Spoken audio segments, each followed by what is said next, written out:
see them. They're on the third floor there.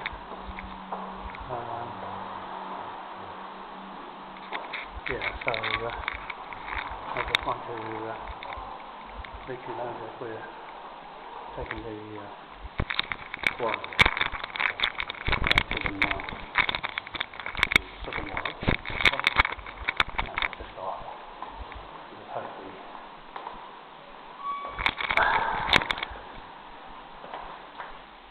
Oh, it's nice cool, isn't it?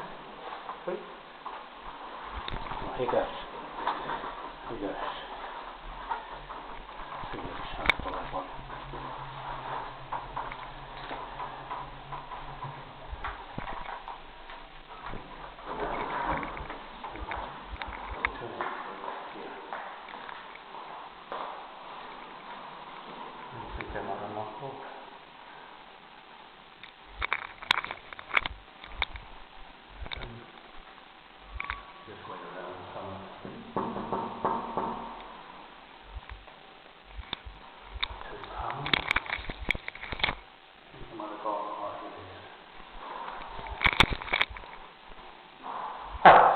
Yes. Yeah, don't want to give. I just want to give you another affidavit. That's the second one. Okay. So I've just been down the police station, but they've shifted Aaron PASCOE out. He's the Detective Senior Aaron of the Criminal Division that's been watching the case all the way through. So there'll be another one, a last one to come, and I hope you would have read the book because it's online. Everybody's been looking at it for a long time, and the police are more or less tampering with the evidence. Very serious. And I've got all the acts in there, right up to scratch when it comes to the law, and especially the Admiralty stuff and the mortgage. But I'm hoping that you'll talk to your conveyancing lawyer, because there is a mistake. There is a mistake in there when they transferred it. Title from RIKARD-BELL would have gone, I don't know whether they used the same lawyers, Hornibrook and McDonald Hornibrook, or whether they used the same lawyers for you, but they were in the first one with Jamie. So where was it supposed to go? It's supposed to come back to me. How come? Because Land Register General wouldn't put the unregistered interest onto the title. Right. The original owners are supposed to go on the title to Maori Land Court side. Right. So that was a stipulation of the reform Land Transfer Act in when was it? 2008.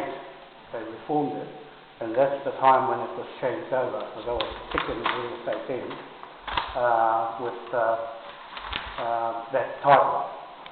But all this is saying is that you'll have to refute it, my title, and only the lawyers can do it. Only the conveyancing lawyers can do it, because you've got to go to your one, and he's got to go back to the other lawyer. They're supposed to undo it, because the land transfer was involved in the fraud when the RIKARD-BELL brought Don Grant over from Australia out of retirement. He's the new manager of the Links. And he forged a little road, put a new title on an old title, the Crown title, then discharged everybody into it, including us. And then they've left RIKARD-BELL as the clear owner, because he couldn't get rid of everybody off. There's 300 million of investors' funds that are fizzled out. So I was standing there for those people, and all it is really is, if it's not because the private investigators have got it, and everybody watching, the British military and the government is watching it, and so they're probably talking to the government here. It's very, very serious when it comes to that. Especially be sure to read this. Yeah, have a look at that, because everything in it is true. It's up to anybody to say it's not true, or make a complaint, or prosecute. See, so I'm the prosecutor, waiting for someone to prosecute if there was a complaint. Okay. Okay, so the only thing I'm saying is go back to your lawyer, get your money back, because we go to, on the 9th, there'll be another one, that's a third one, because the police have got a third affidavit, And Aaron PASCOE says in his court hearings, read my affidavit. So I'm citing him only on this, what he's seen. Okay? Thank you very much. Okay.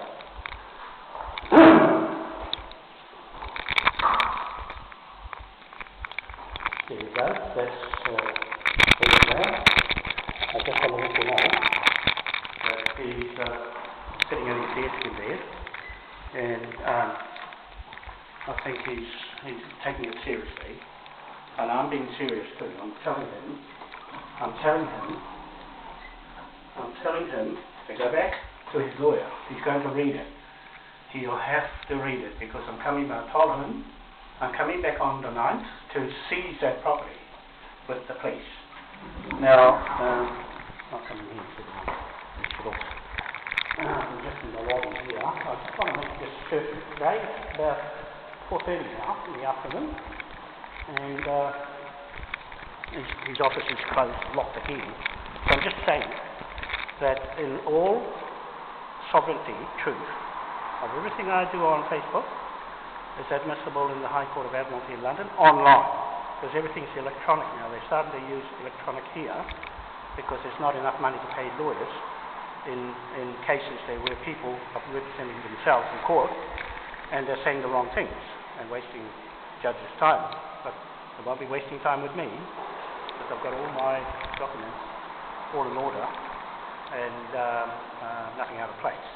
So today I went up to the police station, and lo and behold, they've shifted Aaron PASCOE, Detective Senior Aaron PASCOE, criminal investigator, up to Harlech House in Manukau City. What have they done that for? But anyway, I'm going to wait till Monday, the 9th of March 2015, till he responds. If he doesn't respond to my affidavit, I gave it to Constable Cox CT 38 is her number, to hand to him, and she's putting it in the mailbox. It'll get there to him. He will get it. That's the third last affidavit. I'm citing him on what he said in the court and out in the public. Read my affidavit. That's what he said. Read my affidavit. So I'm telling him to read my affidavit. And if he doesn't, then it's going to bind him to the Crown. And I just want to make this point that when I signed the declaration with my lawyer, QC, Utai Choi, it bound me and King William, Crown, sovereign, to him, a Queen's Crown Council. Okay? It signed John Key's name in box. And everything I've said about John Key, arresting him and seizing all his property. You see, it's now come legal to do these things. Just wait for those guys to go. So now we are operating our corporate business against their own police private business. That's the Police Complaints Authority, is a business of its own. And the other law enforcement entities are separate private businesses, okay, just like the courts, and they're operating for themselves. That's the part, that's the offence. I put the Law Commission, using Law Commission, with their recommendations of what they think of how the law stacks up these days, and they're being coy about how they're going to approach this one with the Admiralty, because they do not have anything over what we have in Admiralty and mortgages. This guy, James Brown, he's going to have to read what I gave him, because it's very serious that I've just gone up there today on the 4th of March 2015 at about 4:30. I dropped off the warrant, the property arrest warrant, and also trespass notice against him and his partner to go back to get his money from his lawyer, because it is a lawyer's problem. I explained to him that the Lynns forged the title, Don Grant forged the title on the little road to sell it and dump everybody into the little road and sell it to get a clear title. And so he's going to have to take it seriously. I'm going to take it on Monday, on the 9th. I'll issue him one more notice. That will finalise it between me and them. The police cannot get in between this private contract unless he complains to the police or takes action to make a complaint or prosecute me. Okay, so he'll have a lot of trouble trying to prosecute a prosecutor. Okay, that's why I am a prosecutor. So that's why I said, you prosecute me or I'll prosecute you. So I've made it in past tense, prosecuted with a D on the end, prosecuted, and trespassed with a D on the end of everything I'm talking about, because they assume their language they say almost, the word almost, not quite. So that's all I wanted to say really today, and we'll put this online on Facebook, and now I can go on with the website and hook it up with TagPay finally, so Jamie can have it back. My secretary is sitting around waiting for me. There are a lot of people are waiting for me down the East Coast and also overseas. Okay, thank you very much. John WANOA, Auckland, New Zealand. We'll see you later. I'll have to turn this off with a toothpick because the button dropped off. I'll just have to push it and make sure it goes. Oh, thank you very much. It's very hot. Okay.